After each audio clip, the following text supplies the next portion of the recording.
Hello, नमस्कार। मैं Indrajit Narayan Singh YouTube से आप लोगों को संविधान के विभिन्न आयामों आर्टिकल्स के बारे में लगातार बतलाते जा रहा हूं। आप सुनिए। आज का विषय है समानुपातिक प्रतिनिधित्व, प्रोपोर्शनल रिप्रेजेंटेशन। आइए इसकी तुलना इजराइल में होने वाले चुनाव से करें, जहां एक बिल्कुल भिन्न चुनाव व्यवस्था का पालन किया जाता है। इजराइल में मतगणना के बाद प्रत्येक पार्टी को संसद में उसी अनुपात में सीटें दे दी जाती है जिस अनुपात में उन्हें वोटों में हिस्सा मिलता है। प्रत्येक पार्टी चुनावों से पहले अपने प्रत्याशियों को एक प्राथमिकता सूची जारी कर देता है और अपने उतने ही प्रत्याशियों को इस प्राथमिकता सूची से चुन लेती है।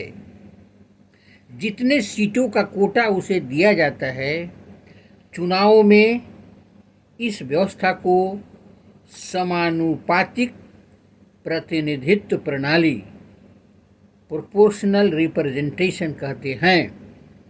इस प्रणाली में किसी पार्टी को उतनी ही प्रतिशत सीटें मिलती है जितने प्रतिशत उसे वोट मिलते हैं।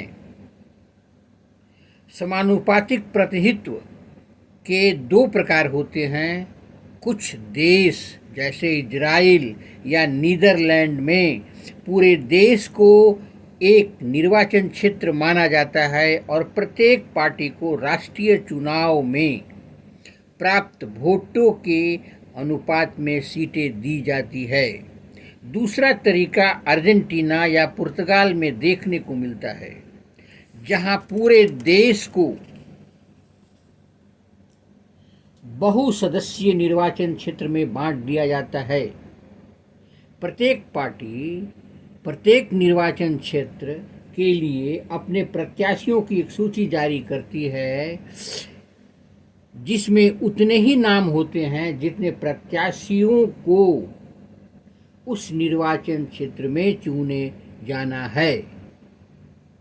इन दोनों ही रूपों में मतदाता राजनीतिक दलों को वोट देते हैं, न कि उसके प्रत्याशियों को। एक पार्टी को किसी निर्वाचन क्षेत्र में जितने मत प्राप्त होते हैं, उसी आधार पर उस निर्वाचन क्षेत्र में सीटें दी जाती है। अतः किसी निर्वाचन क्षेत्र के प्रतिनिधित्व वास्तव में राजनीतिक दलों के प्रतिनिधित्व होते हैं। भारत में हमें समानुपातिक प्रतिनिधित्व प्रणाली को केवल अप्रत्यक्ष चुनाव के लिए सीमित रूप से अपनाया गया है।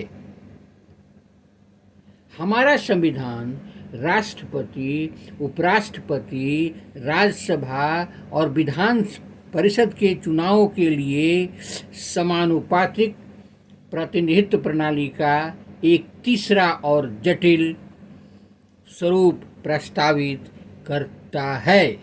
धन्यवाद। आप मेरे चैनल को लाइक करें, सब्सक्राइब करें। अभी आपने प्रोपोर्शनल रिप्रेजेंटेशन के बारे में सुना, समानुपातिक प्रतिनिधित्व।